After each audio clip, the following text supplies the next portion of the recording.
French for table one. And so he had her meet with the CEO and the VP of Crossroads Foundations. So they want her to kind of step in when Gideon can't at different functions, as well as give her input on different projects. And so she's excited about that because, that's what she did want to help out and work with that portion of the business. So that was she was super happy about that. She goes to the restroom and she runs into Angela Landon. This is Ryan Landon's wife, the guy that owns LandCorp. And she wants to go, she asks her, because this is Fashion Week. Carrie has a show. I think the name of what was it, Gray Isles was the name of the clothing company he was going to be walking for. And so she's like, are you going to Carrie's show? We can maybe go together. And so Eva kind of was like, well, not this time, kind of leaving the door open, trying to maybe keep the enemies closer. So then she gets stopped. When she leaves out of the restroom, she gets stopped again on her way back to Gideon by Ryan Landon himself. And he, of course, knows that she has quit. And he has now decided to do the advertising in-house. So remember, before he was all about trying to get Mark, a junior exec, to do the advertising on it, head up the actual campaign. And then the minute Eva quits, he pulls it from the company completely. So it kind of served right. Gideon knew what he was talking about. So she kind of talked about, laid it on really thick. Mark is super good at his job. It's not that he isn't. But she just made sure she laid it on pretty thick because she wanted to see if he was going to try and grab Mark from Gideon. So we'll see how that works out. So then her and Gideon leave, and she lets him know, I'm going to see Ann today. And he's just like, okay. So she goes, and Angus, he makes her put on a mic, and he was like, either you put on the mic or I'm coming with you. So she puts it in I think in her bosom or whatever. So she gets out right at the time Ann is about to get in. It throws Ann off, which is just what, Eva wanted. And then Eva tells Ann, she's like, you should wear your natural hair, not a wig, when you come around Carrie. So she, of course, was like, he gets, how did she put it? She said, he gets you're the beauty, and you look at him, and everyone looks at him like he's the beast, and he has his wonderful woman, and she's changed him, but he isn't changed. He's a horrible person. He's a monster. He's sick, and he's been that way since he was a child. He's going to discard you, or he's going to kill you. This is what Ann says to Eva. And Eva tells her, let me just say this to you. You stay away from Carrie, because if I find out that you come near him again, you're going to have to deal with me. And then she told her, and you got it all wrong. He's the beauty. I'm the monster. I said, well, damn. But some people, you kind of got to have to combat crazy with crazy. You know what I mean? You can't be civilized with an uncivilized person. Sometimes it just doesn't work. So Eva bought Gideon a puppy, and he doesn't want it to really admit that he likes the damn thing. It's a cute little beagle that she gets him. So then Ireland calls Gideon. She's crying because her parents, they're getting a divorce, and she wants Gideon to talk to him. So he tells her, okay, I will, because he hates to, hear her cry. So Gideon gets a call from his mother, and she's just like, it's Chris's problem, not hers. He just up and left. And so Gideon said, well, why not try therapy? Because Chris did offer to do therapy, and she refused. And she starts blaming Eva for all their troubles. And, he was pretty much like, whatever. And he just hangs up on her. So that night he has a nightmare, and it's about when his mother and his biological father had started arguing, getting in really bad arguments. And this was around the time when the Ponzi scheme was starting to be revealed and the press was like everywhere.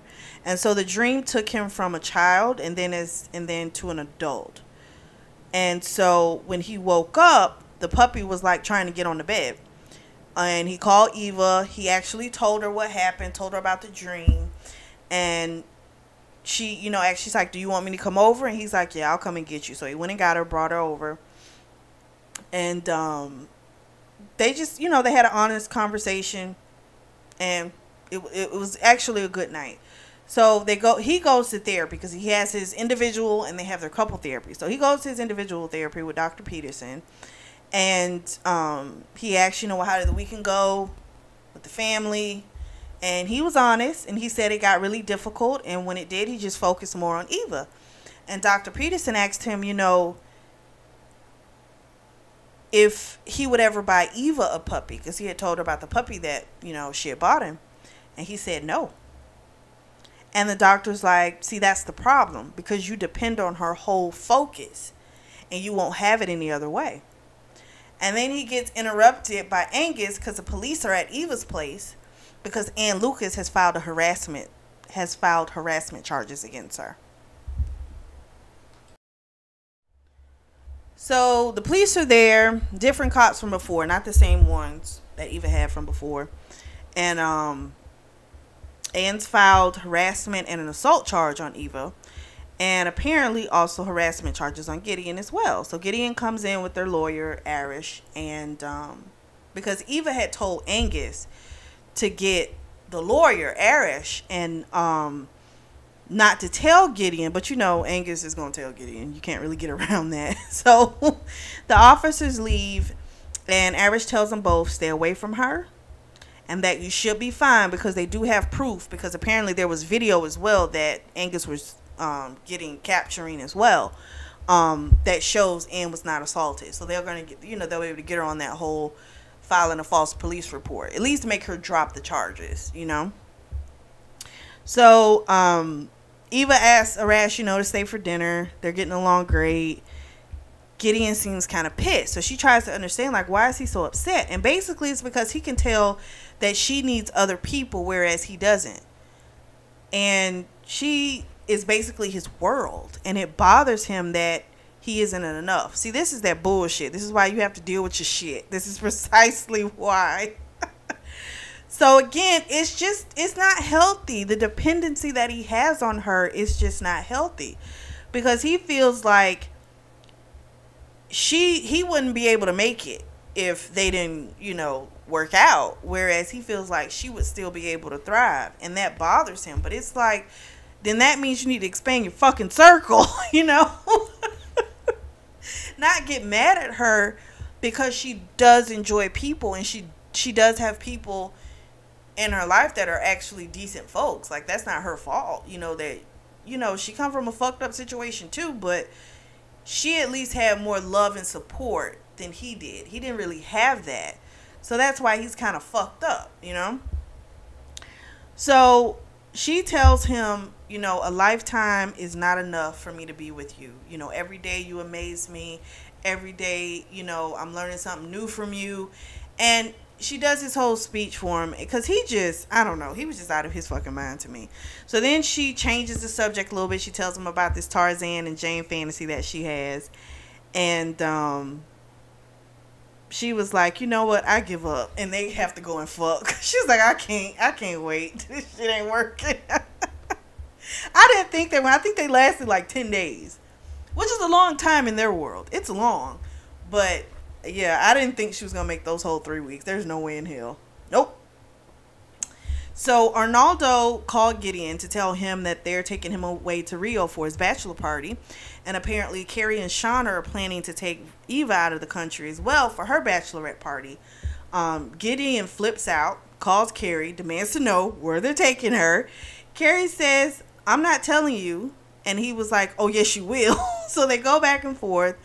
Eventually, he agrees to tell Gideon once he actually decides where they're going to take her. So then Arish comes in the office and we find out that it's Deanna Johnson. She's the freelance reporter. She's the one that's going to be ghostwriting for Corinne's book. So Gideon was kind of like, Eva told me not to trust her. And Eva comes to see him in his office, and before she goes to work out with Megumi, she tells him, we'll seduce her, and give her a job. So he, of course, was kind of, pissed off. He didn't like that because he knows, like, his wife is super jealous, and that's the thing that turns him on beyond measure, because he loves how jealous and, territorial she is. And so she's like, tie her up in all kind of legalities, and then that way she can't be a part of the book. So at first he was mad, like I said, but then he understood where she was coming from. But she's like, Eva told him, you don't want the book to come out, and neither do I. But I'll deal with it just the way you had to deal with that Golden song. So Arash, she's just like laughing. He thinks this is hilarious. The back and forth. They don't really have a resolution. It just kind of hangs in the air. So then later that night, Angus tells him he has some information. So apparently last month, Monica Trammell's parents died in a boating accident, and the obituary says they leave behind a daughter and a son. So Eva's mom, Monica, has been lying about her identity. The extent, we don't know just yet.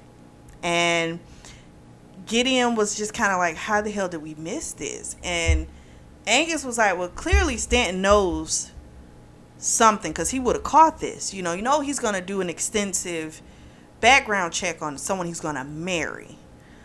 So Gideon says, I need more info before I bring it to Eva. So Angus was like, I'm on it. So Angus is going to head down to Austin, Texas. So Eva is still having issues finding a wedding dress. Gideon asks Eva, if she keeps, is she keeping anything from him? And she's like, why? What did you read? Because she's thinking it's some crap he's read in the news. And he was like, I haven't read anything. I just want to make sure, like, we're completely honest with each other. And Eva's like, I'm not the one with the issue of not telling me stuff. So we're good, So then, of course, they have a hard fuck. The next morning, she has a convo with him that she has told the designer that they aren't going to have the separate bedrooms. Gideon is pissed because he's like, this isn't safe, and so this is not going to be okay. And she was like, well, I just pulled a Gideon, I do what I want, and then I'll just ask for forgiveness. So then they go see Dr. Peterson, and he asks about the relationship with Carrie. And Gideon is basically just like, I knew what I was getting into when I married her. Basically, I don't like it, but I can't change it. That hurts Eva, but she kind of does understand why he feels that way. Then they talk about the sleeping in the same bed, and she tells Dr. Peterson, I need that intimacy. I like watching him sleep. I like listening to him breathe. Like, I like that. I need that.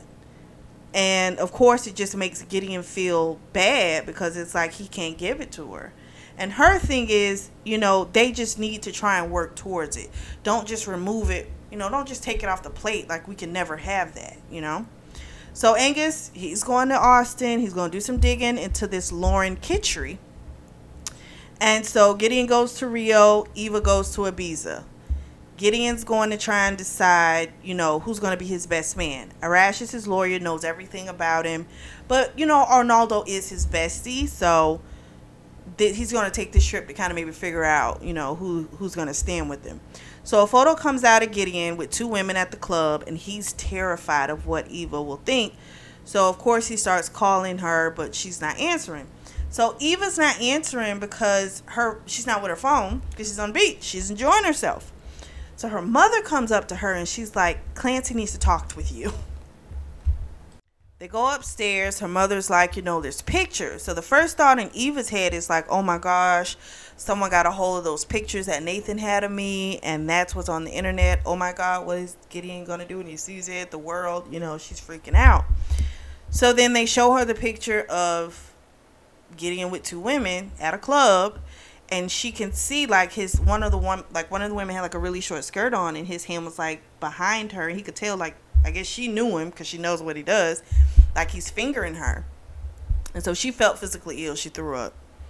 And Gideon finally, I guess he called Clancy since he couldn't get her, and she hears Clancy say, oh, looks like you're having a great time.